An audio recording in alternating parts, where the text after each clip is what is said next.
ಬೆಂಗಳೂರಿನ ಪಿಜಿಯಲ್ಲಿ ಮಲಗಿದ್ದ ಯುವತಿಗೆ ಲೈಂಗಿಕ ದೌರ್ಜನ್ಯ ಹಲ್ಲೆ ಮಾಡಿ ದುಡ್ಡಿನೊಂದಿಗೆ ಆರೋಪಿ ಪರಾರಿ. ಸುದ್ದಗುಂಟೆ ಪಾಳ್ಯ ಠಾಣಾ ವ್ಯಾಪ್ತಿಯ ಲೇಡೀಸ್ ಪಿಜಿಗೆ ನುಗ್ಗಿದ ಕಾಮುಕನೊಬ್ಬ ಅಲ್ಲಿದ್ದ ಯುವತಿಗೆ ಲೈಂಗಿಕ ಕಿರುಕುಳ ನೀಡಿರುವುದು ಬೆಳಕಿಗೆ ಬಂದಿದೆ.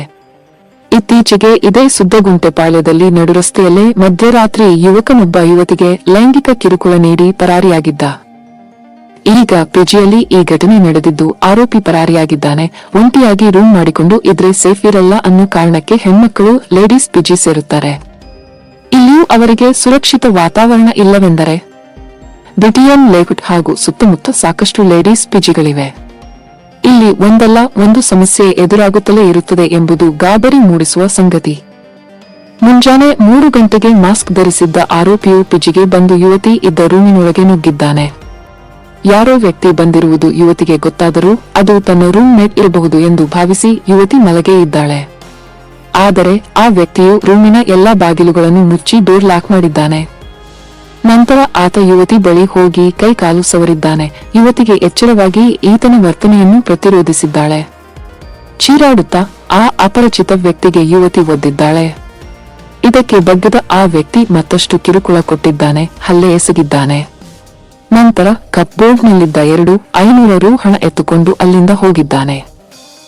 ಸುದ್ದಗುಂಟೆ ಪಾಳ್ಯ ಠಾಣೆಯಲ್ಲಿ ಯುವತಿ ದೂರು ದಾಖಲಿಸಿದ್ದಾಳೆ. ಠಾಣೆಯಲ್ಲಿ ಎಫ್ಐಆರ್ ದಾಖಲಾಗಿದೆ. ಮಡಿಕೇರಿ ಆಂಟಿಯರ ಸುದ್ದಿಗೆ ಹೋಗಿ ತಗ್ಲಾಕೊಂಡ ಭೂಪ. ಹನಿಮೂನ್ಗೆ ಹೋಗಿ ಜೈಲು ಸೇರಿದ ಈ ಭೂಪನ ಹೆಸರು ನಾಗಪ್ಪ ಹನುಮಂತ ಲಮಾಣಿ. ವಯಸ್ಸು 26. ಇವನು ಬಾಗಲಕೋಟೆ ಜಿಲ್ಲೆ ಮುಧೋಳ ತಾಲೂಕಿನ ಬೆಳಗಲಿ ಗ್ರಾಮದವ. ಇವನ ಒಂದು ರೋಚಕ ಸ್ಟೋರಿ ಕೂಡ ಇದೆ. ಈ ಮೊದಲು ಇದೇ ರೀತಿಯ ಜಾಹೀರಾತು ನೋಡಿ ಅಲ್ಲಿದ್ದ ನಂಬರ್ಗೆ 4,000 ರೂಪಾಯಿ ದುಡ್ಡು ಹಾಕಿದವ ಈತ. ಆಂಟಿಯ ಆಸೆಗೆ ಹೋಗಿ 4,000 ರೂಪಾಯಿ ಟೋಪಿ ಹಾಕಿಸಿಕೊಂಡಿದ್ದ. ಕೊನೆಗೆ ತಾನು ಮೋಸ ಹೋಗಿರುವುದು ಗೊತ್ತಾಗಿ ಬಾಯಿ ಬಡಕೊಂಡ. ಆದರೆ ಆಗಲೇ ಇವನಿಗೆ ಐಡಿಯಾ ಹೊಳೆದೇ ಬಿಟ್ಟಿತು. ಇಷ್ಟೊಂದು ಸುಲಭದಲ್ಲಿ ಹಣ ಮಾಡಬಹುದಲ್ಲ ಎನ್ನುವ ಐಡಿಯಾ ಅದು. ಅಲ್ಲಿಂದ ಆತನ ದಂಧೆ ಶುರುವಾಯಿತು. ಹಲವಾರು ಊರುಗಳಿಗೆ ಸುತ್ತಿ ಇದೇ ಜಾಹೀರಾತನ್ನು ನೀಡಿದ. ಆಂಟಿಯರೋ ಹುಡುಗಿಯರೋ ಯಾರೋ ಒಬ್ಬರು ಸಿಗುತ್ತಾರೆ ಎಂದು ಬಾಯಿ ಚಪ್ಪರಿಸಿಕೊಂಡ ಹಲವರು ಈತನಿಗೆ ದುಡ್ಡು ಹಾಕಿದ್ದು. ಇದಕ್ಕಾಗಿ 5-6 ಸಿಮ್ ಪಡೆದಿದ್ದ. ಕೊನೆಗೆ ವಾಪಸ್ ಫೋನ್ ಮಾಡಿದಾಗ ಅದು ಸ್ವಿಚ್ ಆಫ್ ಆಗಿರುತ್ತಿತ್ತು. ಆದರೆ ಹಣ ಕೊಟ್ಟವರು ಹೇಗೆ ತಾನೇ ಕಂಪ್ಲೇಂಟ್ ಕೊಟ್ಟಾರು.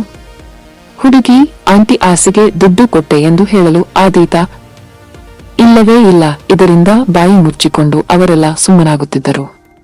ಇದರಿಂದ ಈ ಆಸಾಮಿ ಭಾರಿ ಶ್ರೀಮಂತ ಆಗತೊಡಗಿದ. ಕೊನೆಗೆ ಈತ ಹೋದದ್ದು ಮಡಿಕೇರಿಗೆ. ಈತ ಮಡಿಕೇರಿಗೆ ಪತ್ನಿಯೊಂದಿಗೆ ತಿರುಗಾಡಲು ಹೋಗಿದ್ದ. ಅಲ್ಲಿಯ ಬಸ್ ಸ್ಟ್ಯಾಂಡ್ನ ಫೋಟೋ ಕ್ಲಿಕ್ಕಿಸಿ ಅದರ ಜೊತೆ ಒಂದು ಜಾಹೀರಾತು ನೀಡಿದ್ದ. ಕೊಡಗು ಜಿಲ್ಲೆಯಲ್ಲಿ ಡೇಟಿಂಗ್ ಮಾಡಲು ಯುವತಿಯರು ಆಂಟಿಯರು ಸಿಗುತ್ತಾರೆ, ಸರ್ವಿಸ್ ಬೇಕಾದರೆ ಕರೆ ಮಾಡಿ ಎಂದು ಅದರಲ್ಲಿ ಹಾಕಿದ್ದ. ಅದಾಗಲೇ ಕೊಡಗು ಜಿಲ್ಲೆಯ 2 ಈತನಿಗೆ ದುಡ್ಡು ಕೂಡ ಹಾಕಿಯಾಗಿತ್ತು.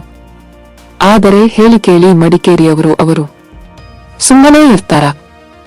ಬೇರೆ ಊರಿನವರ ರೀತಿ ಇಲ್ಲಿಯವರು ಜಾಹೀರಾತು ನೋಡಿ ಸುಮ್ಮನೆ ಇರಲಿಲ್ಲ.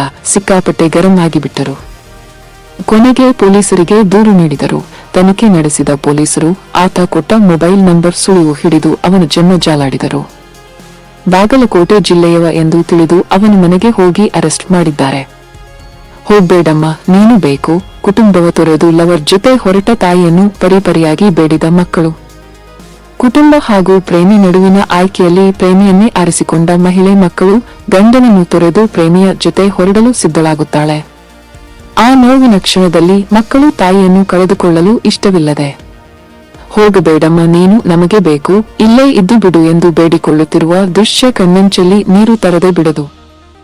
ತಾಯಿ ದೂರ ಹೋದಾಗ ಮಕ್ಕಳು ಹತಾಶರಾಗಿ ಬೇಡಿಕೊಳ್ಳುವುದನ್ನು ತೋರಿಸುವ ವೈರಲ್ ವಿಡಿಯೋದಲ್ಲಿ ತಮ್ಮ ಅಮ್ಮನನ್ನು ಅಲ್ಲೇ ಉಳಿಸಿಕೊಳ್ಳಲು ಸಾಧ್ಯವಾಗದೆ ಹತಾಶರಾಗಿರುವ ಮಕ್ಕಳನ್ನು ಕಾಣಬಹುದು. ಕೊನೆಯ ಅವಕಾಶಕ್ಕಾಗಿ ಸಣ್ಣ ದನಿಗಳು ಬೇಡಿಕೊಂಡಾಗ ಕಣ್ಣೀರು ಧಾರೆಯಾಗಿ ಹರಿಯಿತು. ಮಿಸ್ ಮೋಹಿನಿ ಎಂಬುವವರು ಎಕ್ಸ್ನಲ್ಲಿ ವೈರಲ್ ವಿಡಿಯೋವನ್ನು ಪೋಸ್ಟ್ ಮಾಡಿದ್ದಾರೆ. ತಾಯಿಯ ಪ್ರೀತಿ ಅತ್ಯಂತ ಶುದ್ಧ, ನಿಷ್ಕಲ್ಮಶ ಪ್ರೀತಿ ಎಂದು ಹೇಳುತ್ತಾರೆ. ಅದು ಈಗ ಸ್ವಾರ್ಥವಾಗಿ ಬದಲಾದರೆ ಮಾನವೀಯತೆಯು ಈಗಾಗಲೇ ಅದರ ಅಂತ್ಯದ ಹಾದಿಯಲ್ಲಿದೆ ಎಂದರ್ಥ ಎಂದು ಬಳಕೆದಾರರೊಬ್ಬರು ಬರೆದಿದ್ದಾರೆ. ನಟ ಹರೀಶ್ ರಾಯ್ ಚಿಕಿತ್ಸೆಗೆ ಚೆಕ್ ಕಳಿಸಿದ ಧ್ರುವ ಸರ್ಜಾ ನೆರವು ಕೊಟ್ಟಿದ್ದಷ್ಟು. ಥೈರಾಯ್ಡ್ ಕ್ಯಾನ್ಸರ್ನಿಂದ ಬಳಲುತ್ತಿರುವ ಹರೀಶ್ ಅವರಿಗೆ ಚಿಕಿತ್ಸೆಗೆ ಲಕ್ಷಾಂತರ ರೂಪಾಯಿ ಬೇಕಾಗಿದೆ. ಅವರು ಒಂದು ಇಂಜೆಕ್ಷನ್ಗೆ 3.55 ಲಕ್ಷ ರು ಖರ್ಚಾಗುತ್ತದೆ ಎನ್ನಲಾಗಿದೆ. ಹೀಗಾಗಿ ವಿಡಿಯೋ ಮೂಲಕ ಅವರು ಆರ್ಥಿಕ ಸಹಾಯಕ್ಕಾಗಿ ಮನವಿ ಮಾಡಿದರು. ನಟ ಧ್ರುವ ಸರ್ಜಾ ಅವರು ಕೂಡ ಹರೀಶ್ ಅವರ ಸಹಾಯಕ್ಕೆ ಮುಂದೆ ಬಂದಿದ್ದಾರೆ ಎಂದು ಹಿರಿಯ ನಟಿ ಶಶಿಕಲಾ ತಿಳಿಸಿದ್ದಾರೆ.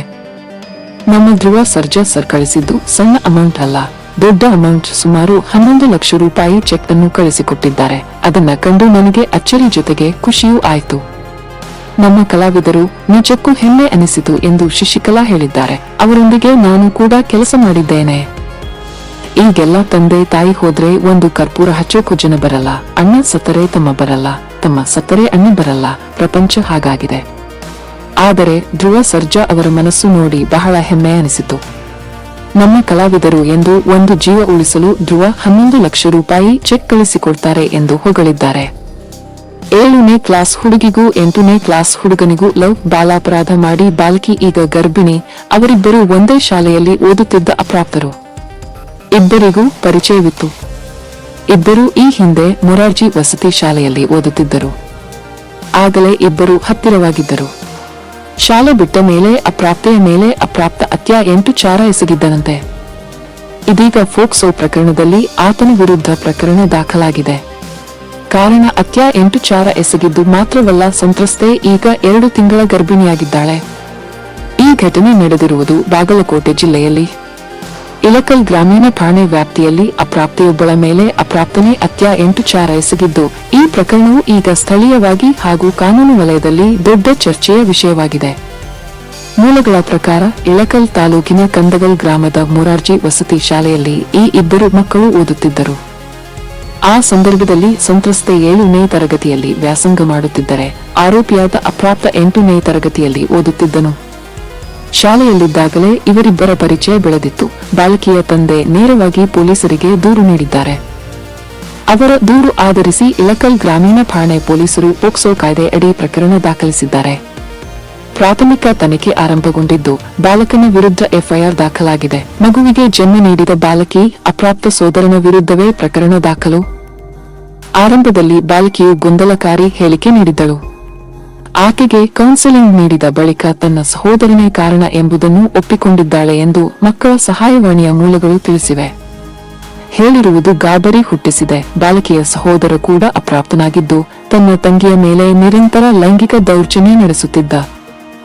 ಬಾಲಕಿಯು 10% ಅಸಹಜ ಬೆಳವಣಿಗೆ ಹೊಂದಿದ್ದಳು ಎಂದು ಮಕ್ಕಳ ಸಹಾಯವಾಣಿ ಅಧಿಕಾರಿಯೊಬ್ಬರು ದ ಫೆಡರಲ್ ಕರ್ನಾಟಕಕ್ಕೆ ತಿಳಿಸಿದ್ದಾರೆ. ಬಾಲಕಿಯ ಪೋಷಕರು ಬಡವರಾಗಿದ್ದು, ಗಂಡ ಹೆಂಡತಿ ಇಬ್ಬರೂ ಕೂಲಿ ಕೆಲಸಕ್ಕೆ ಹೋಗುತ್ತಿದ್ದರು.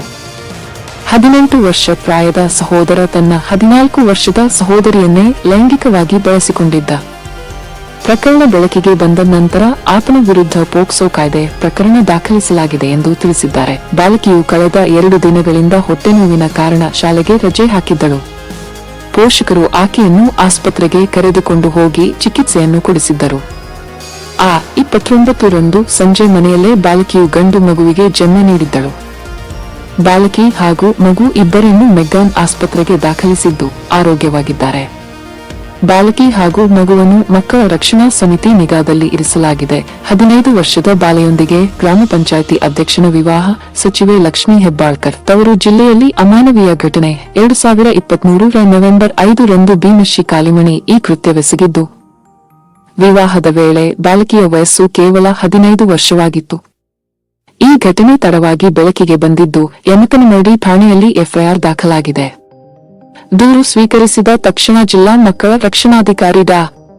ಪರ್ವಿನ್ ನೇತೃತ್ವದ ರಕ್ಷಣಾ ತಂಡವು ಬಸ್ಸಾಪುರಕ್ಕೆ 4 ಬಾರಿ ಭೇಟಿ ನೀಡಿತ್ತು. ಆದರೆ ಬಾಲಕಿಯನ್ನು ಪತ್ತೆ ಹಚ್ಚಲು ತಂಡ ವಿಫಲವಾಗಿತ್ತು.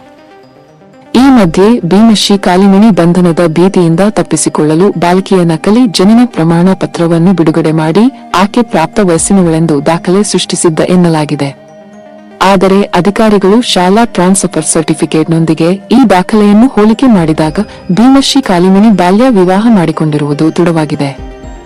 ಕೃತ್ಯ ದೃಢಪಟ್ಟ ಹಿನ್ನೆಲೆಯಲ್ಲಿ ಗ್ರಾಮ ಪಂಚಾಯಿತಿ ಅಧ್ಯಕ್ಷನ ವಿರುದ್ಧ ಪೋಕ್ಸೋ ಕಾಯ್ದೆಯಡಿ ಪ್ರಕರಣ ದಾಖಲಿಸಲಾಗಿದೆ. ಬಾಲಕಿಯು 5 ತಿಂಗಳ ಹಿಂದೆ ಮಗುವಿಗೆ ಜನ್ಮ ನೀಡಿದ್ದಾಳೆ ಎಂದು ವರದಿಯಾಗಿದೆ. ಈ ಘಟನೆಯು ಸ್ಥಳೀಯ ಆಡಳಿತದ ವೈಫಲ್ಯವನ್ನು ಎತ್ತಿ ತೋರಿಸಿದೆ. ಭೀಮಶ್ರೀ ಕಾಲಿಮಣಿ ಇದೀಗ ತಲೆಮರೆಸಿಕೊಂಡಿದ್ದು, ಪೊಲೀಸರು ಆತನ ಹುಡುಕಾಟದಲ್ಲಿ ತೊಡಗಿದ್ದಾರೆ. ಈ ಘಟನೆಯು ಜಿಲ್ಲೆಯಲ್ಲಿ ಬಾಲ್ಯ ವಿವಾಹದಂತಹ ಸಾಮಾಜಿಕ ಕಳಂಕದ ವಿರುದ್ಧ ಕಠಿಣ ಕ್ರಮದ ಅಗತ್ಯವನ್ನು ತೋರಿಸಿದೆ.